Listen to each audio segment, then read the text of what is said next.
आज की हमारी क्लास जहांगीर के बारे में है। जहांगीर सन 1605 से सन 1627 तक मुगल शासक रहा, चौथा मुगल शासक रहा। इसका जन्म 30 अगस्त 1569 में हुआ और 7 नवंबर 1627 में परलोक सिधार गया।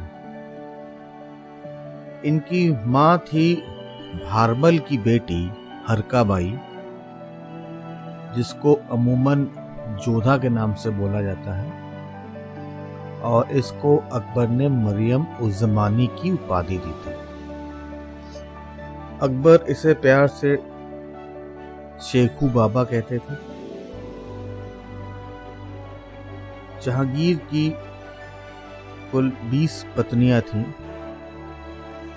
तो एक पत्नी थी जिसमें जब उसकी शादी हुई 1585 में मानबाई से हुई। ये भगवान दास की बेटी है। भगवान दास जो भारमल के बेटे हैं।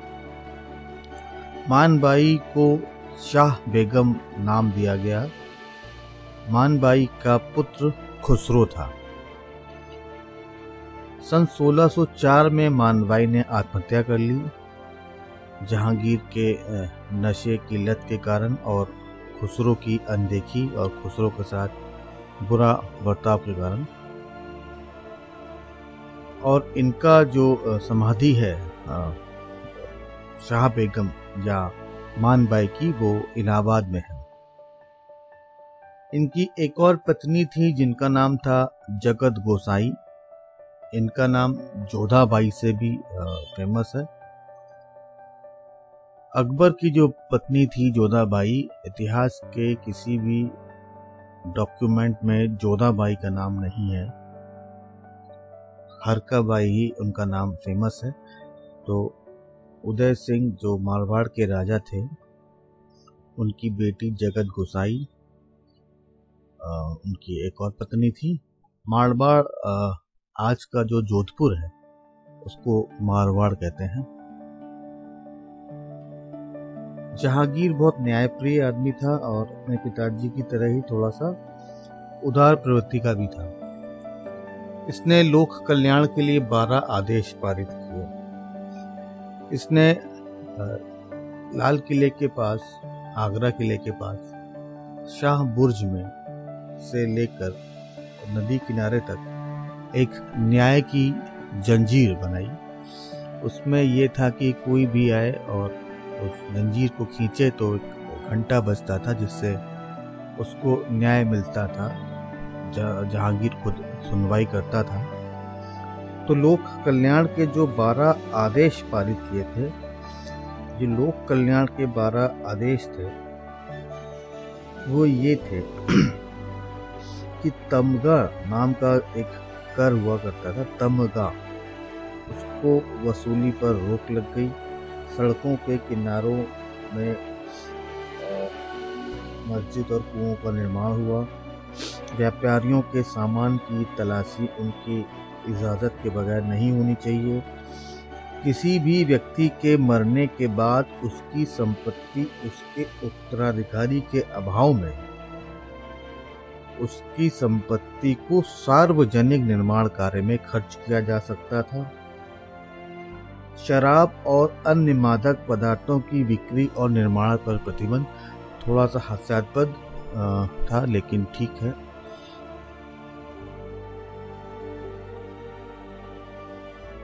और जो दंड स्वरूप जो नाक और कान और काटने का जो रिवाज था, उस पर रोक लग गई। किसी भी व्यक्ति के घर पर अवैध कब्जा के लिए राज्य कर्मचारियों को मनाही थी। किसानों की भूमि पर जबरदस्ती अधिकार करने पर रोक थी।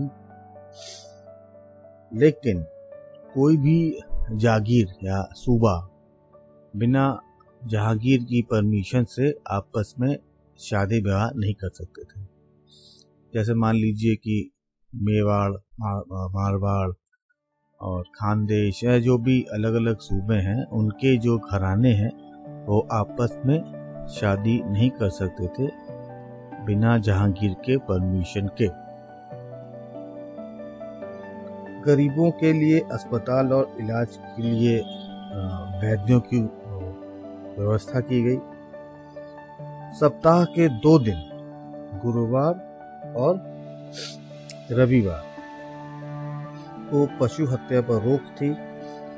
अकबर के शासन काल के समय के सभी कर्मचारियों और जमींदारों को पुनः उनके पद वापस कर दिए गए।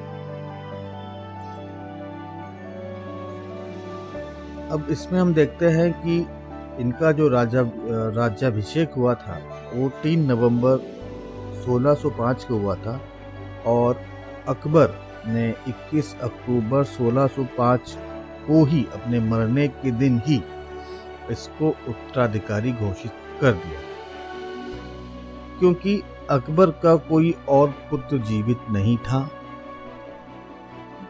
इसका सिर्फ सलीम ही जिंदा था। सलीम को राजा बनने का शौक था। उसने विद्रोह किया 1599 में अकबर के विरुद्ध। तो अकबर के विरुद्ध जो उसने विद्रोह किया उसको दबाया गया। अकबर ने इसको काफी बार क्षमा भी किया और उसके बाद फाइनली जहांगीर राजा बना।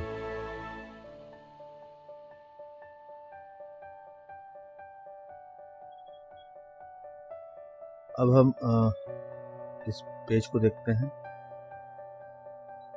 जहांगीर के बारे में देखते हैं। जहांगीर का जो पुत्र था खुसरो, खुर्रम और 2 दिन और पुत्र थे उसके, शहरयार। तो इनमें से जहांगीर खुसरो को थोड़ा सा ज्यादा पसंद करता था। खुसरो थोड़ा होशियार था, लेकिन खुर्रम जो जिसका नाम शाहजहां था वो थोड़ा सा तेज तर्रार था। तो खुसरो ने विरोध कर दिया, विद्रोह कर दिया जहांगीर के खिलाफ सन 1606 में। सन 1606 में जब उसने विद्रोह किया तो किसके शह पर किया? उसका शह था, उसका ससुर था मिर्जा कोका।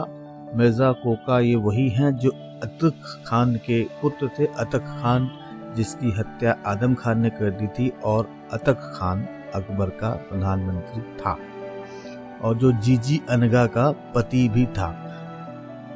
तो मिर्जा कोका की बेटी से खुसरो का विवाह हुआ था और चूंकि मान सिंह जोधाबाई यानी कि हरका भाई का भाई था तो खुसरो का मामा हुआ और इन दोनों ने इसका सपोर्ट किया।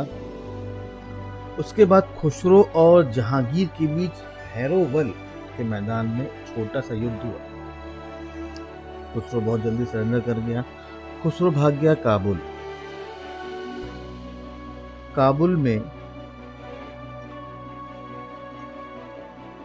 काबुल से ये में इसका जो मददगार था वो था रहीम खान खाना, जो सलीमा का बेटा था, यानी इसका चाचा।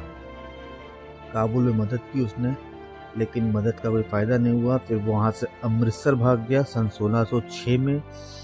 सन 1606 में अमृतसर से भागने के बाद खुसरो शरणागत हुआ सिखों के 5वें गुरु अर्जुन सिंह के शरण में गया। सिखों के 5वें गुरु अर्जुन सिंह देव ने इसकी मदद की, लेकिन बदले में जहांगीर ने अर्जुन सिंह की हत्या कर दी। अब 1607 में जब फाइनली खुर्रम को पकड़ लिया गया तो खुसरो को पकड़ लिया गया तो खुर्रम द्वारा खुसरो को अंधा कर दिया गया। खुसरो को अंधा कर दिया गया, लेकिन ऐसा कुछ इतिहासकार का मानना है कि वो पार्शियली ब्लाइंड हुआ था और 1607 से 1621 तक वो ऐसे ही पड़ा रहा किसी जेल वेल में। फिर दक्षिण विजय अभियान में जब जहांगीर ने खुर्रम को भेजा तो अहमदनगर को जीतने का प्लान था। अहमदनगर में जब अल्टीमेटली जब संधियां हो गई, अहमदनगर मुगलों के कब्जे में आ गया, तो बहाने से सन 1621 सन 1622 के आसपास खुर्रम ने खुसरो की हत्या कर दी। खुसरो का जो विद्रोह था अपने पिताजी की तरफ, वो ये था कि इसको भी अपने को राजा बनाना था, लेकिन क्योंकि इनफैक्ट खुसरो को राजा या उत्तराधिकारी बनाने का जो प्लान था वो अकबर का था, लेकिन ऐसा हो ना पाया और जहांगीर राजा बन गया। फिर हम आते हैं जहांगीर की थोड़ा फैमिली में। जहांगीर की जो पत्नी थी नूरजहां गियास बेग की बेटी थी। गियास बेग का एक बेटा था शरीफ खां, जिसको आसफ खां नाम दिया था जहांगीर ने। शरीफ खान की बेटी थी मुमताज महल, जिससे बाद में शादी हुई थी शाहजहां की। इसी खुशी में जहांगीर ने बंगाल के गवर्नर बना दिया शरीफ खां उर्फ आसफ खां। और जहांगीर इतना प्रसन्न था अपने ससुर से कि गियास बेग को एतमादुल्लाह नाम से उपाधि दी उसको।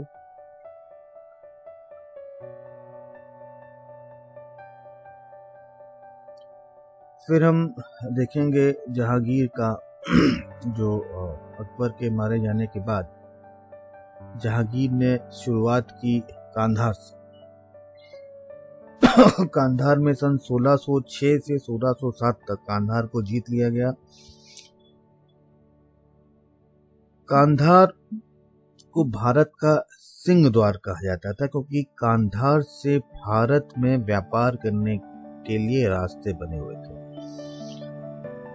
कांधार जीता, लेकिन 1621-22 आते आते कांधार फिर फ्री हो गया। लेकिन 1622 में जब खुर्रम ने विद्रोह कर दिया तो जहांगीर को टाइम नहीं मिला और कांधार को अपने कब्जे में वापस नहीं ले पाया। फिर जहांगीर का जो विजय अभियान था वो कांगड़ा की तरफ था। कांगड़ा में उसने जीत हासिल कर ली। इनमें सबसे बड़ी समस्या ये थी कि मेवाड़, जो कभी मुगल के अधीन नहीं आया था, उसको जीतना था। तो मेवाड़ की तरफ कूच किया। मेवाड़ में राजा अमर सिंह था। अच्छा, जहांगीर के अंदर बड़ी अच्छी आदत थी। जहांगीर खुद कभी युद्ध में नहीं जाता था, हमेशा अपने लड़के बच्चों और सेनापतियों को भेजता था, क्योंकि वो उसका मैक्सिमम टाइम जो था वो आर्ट में और पेंटिंग में निकलता था। He was a good painter. Jahangir ने जब मेवाड़ जीतने के लिए राणा अमर सिंह वहाँ पे मेवाड़ में राजा थे और ये महाराणा प्रताप के पुत्र हैं, तो मेवाड़ को जीतने के लिए 1605 से 1615 तक आपस में लड़ते झगड़ते रहे, लेकिन कोई रिजल्ट ना निकला, क्योंकि मेवाड़ एक जो बना हुआ है, एक जो जैसा एरिया है, और बहादुर था अमर सिंह, तो उसको जीतना बड़ा मुश्किल था। अंत में 1615 में अमर सिंह कुछ शर्तों के साथ मुगलों के साथ उसने संधि की। इस संधि की कुछ शर्तें थीं। शर्तों के अनुसार राणा ने मुगलों की अधीनता स्वीकार कर ली, लेकिन अकबर के शासनकाल में जीते गए मेवाड़ के क्षेत्रों और चित्तौड़गढ़ के किले राणा को वापस मिल गए। चित्तौड़ के किले को मजबूत करने की परमिशन नहीं मिली। राणा पर मुगलों से वैवाहिक संबंध स्थापित करने के लिए दबाव नहीं बनाया गया। राणा को अपने स्थान पर मुगल सेना में अपने किसी पुत्र को भेजने की छूट मिल गई। तो अमर सिंह का एक पुत्र था कर्ण सिंह। तो कर्ण सिंह जहांगीर के दरबार में थे। हालांकि उनको मनसब मिला हुआ था 5000 मनसब। तो इस तरह से मेवाड़ जो है वो फाइनली आ गया मुगलों के कब्जे। इसमें जो की इम्पोर्टेंट रोल निभाए थे वो था परवेज। परवेज भी जहांगीर का पुत्र था। आसफ खान जहांगीर का मतलब साला। जफर बेग सेनापति और महावत खान भी उसका सेनापति था। महावत खान का भी विद्रोह होगा, फिर हम उसको विद्रोह को भी देखेंगे। जहांगीर की मौत कश्मीर में हुई, लेकिन उसको दफनाया गया लाहौर। जहांगीर ने दक्षिण अभियान किया अहमदनगर। ये अहमदनगर आज का महाराष्ट्र मान लीजिए इसको, थोड़ा सा कम एरिया। अगर महाराष्ट्र से खानदेश एरिया निकाल दिया जाए, खानदेश में जैसे जलगांव, धुले, नासिक और इधर मालवा, उधर बुरहानपुर, इन एरिया को अगर निकाल दिया जाए। बुरहानपुर एमपी में है, लेकिन उस टाइम एमपी और यूपी कुछ था नहीं। तो उस एरिया को निकाल दें तो महाराष्ट्र का लगभग 80% एरिया अहमदनगर कहलाता था।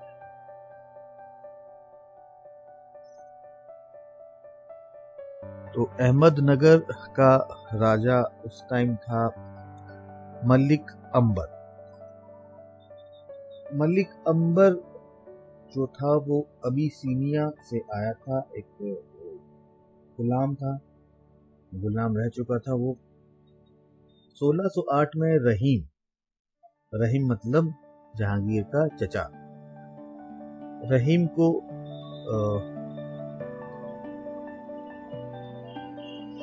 भेजा।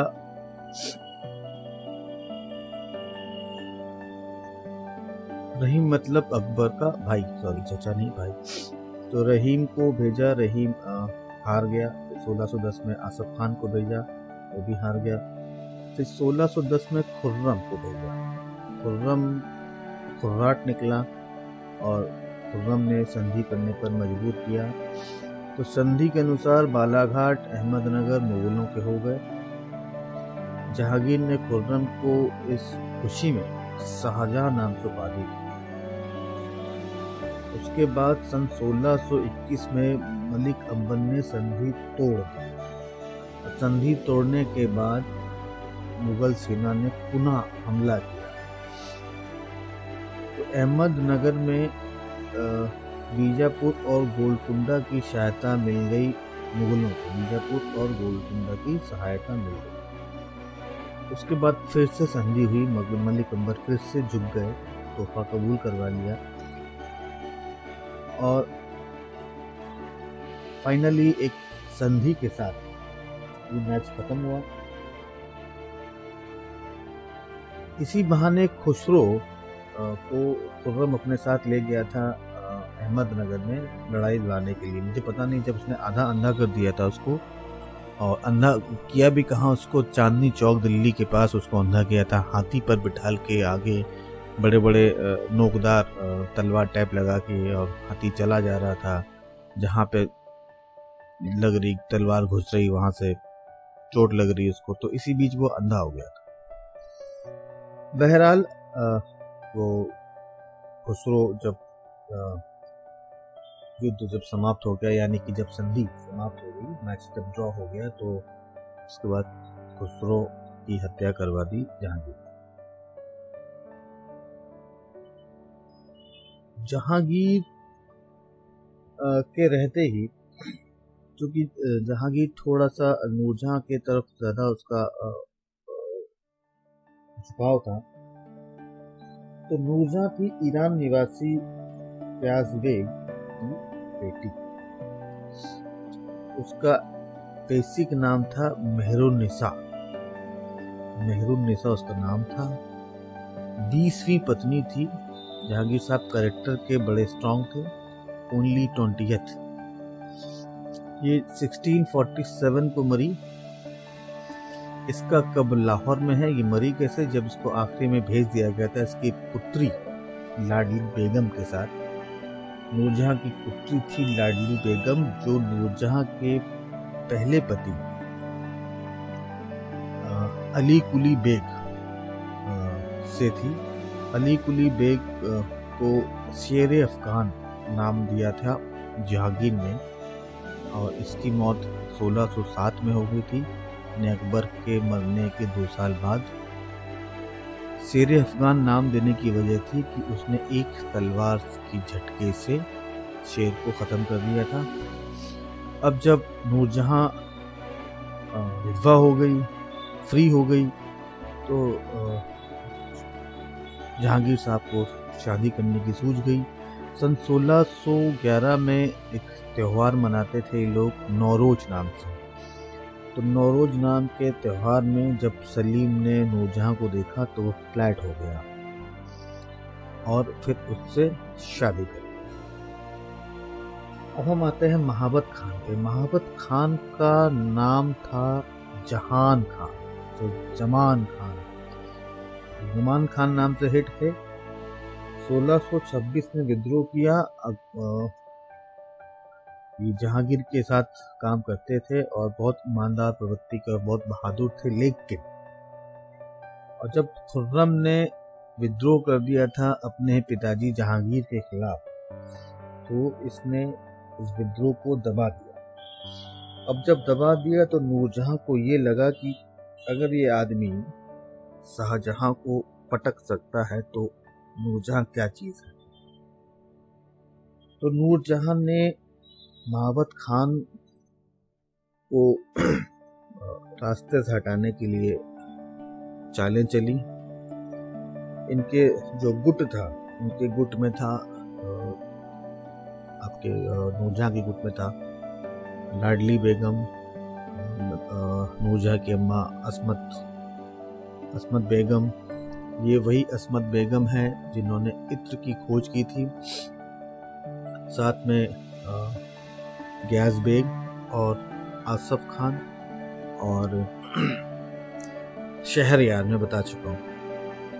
अब थोड़ी सी कहानी ट्विस्ट होती है। पहले नूरजहां ये चाहती थी कि शाहजहां गद्दी पे बैठे, लेकिन जब हुआ यूं कि नूरजहां की जो एक बिटिया थी अली कुली के साथ, जो मुमताज महल जो बिटिया थी उसकी शादी, मुमताज महल कर रहा हूं मैं, आई एम सॉरी, उसकी बेटी थी लाडली बेगम। लाडली बेगम की शादी शहरयार से हो गई, तो नूरजहां का दामाद हो गया शहरयार। और इधर आसफ खान जो था जो शाहजहां का ससुर था। अब गुट में थोड़ा परिवर्तन हुआ, आसफ खान निकल लिए वहां से। अब नूरजहां ने सबसे पहले सोचा कि महाबत खान को कैसे हटाया जाए। महाबत खान को हटाने के लिए उसने सन 1626 के आसपास आपने जो दक्षिण अभियान के बाद जब बंगाल अभियान हुआ था, बंगाल अभियान जब आप गए थे तो जो लूट का माल मिला था उस माल का हिसाब किताब चाहिए। महाबत खान को बात बुरी लग गई, तो महाबत खान ने विद्रोह कर दिया। इसी बीच जहांगीर साहब काबुल जा रहे थे। काबुल जाते जाते रास्ते में झेलम नदी के बीच में महाबत खान ने जहांगीर, नूरजहां और आसफ खान को बंदी बना लिया। बड़ी मुश्किल से लल्लो चप्पो करते हुए, इधर उधर झूठी बातें करते हुए नूरजहां वहां से निकल गई। नूरजहां निकल गए। फिर नूरजहां निकलने के बाद उसने शाहजहां को भी वहां से छुड़वा लिया। अब महाबत खान को लगा कि अब यहाँ रहेंगे तो निपटा दिए जाएंगे, तो महाबत खान ठट्टा चला गया। ठट्टा का उस टाइम शासक था परवेज। परवेज कौन था? परवेज था जहांगीर का एक और पुत्र। 20 शादियां की तो लड़के बच्चे तो होंगे ही। कुल मिला के 7 नवंबर 1627 को भीमबार नामक जगह पर जहांगीर की मृत्यु हो गई। और जहांगीर के जो 5 पुत्र थे जहांगीर के, खुसरो, परवेज, खुर्रम, शहरयार और जहांदार। जहांदार का बहुत अधिक इतिहास में जिक्र नहीं है। शहरयार, हालांकि एक और बात मैं इसमें बताऊं कि जहांगीर के मरने के बाद शाहजहां इमीडिएटली गद्दी पे नहीं बैठा था। शहरयार कुछ दिनों तक गद्दी पे बैठा था। तो देखा जाए तो 2-3 महीने शहरयार भी मुगल शासक रहा है, लेकिन क्योंकि इतना कम पीरियड था तो इसलिए इसको काउंट नहीं किया जाता है। शहरयार के बाद शाहजहां बैठा है, लेकिन अगर आप एग्जाम पॉइंट ऑफ व्यू से पढ़ रहे हैं तो आप ये मानिए कि जहांगीर के बाद शाहजहां गद्दी पे बैठा है। इसीलिए शाहजहां का जो टेन्योर दिखा जाता है वो 1628 से दिखाया जाता है।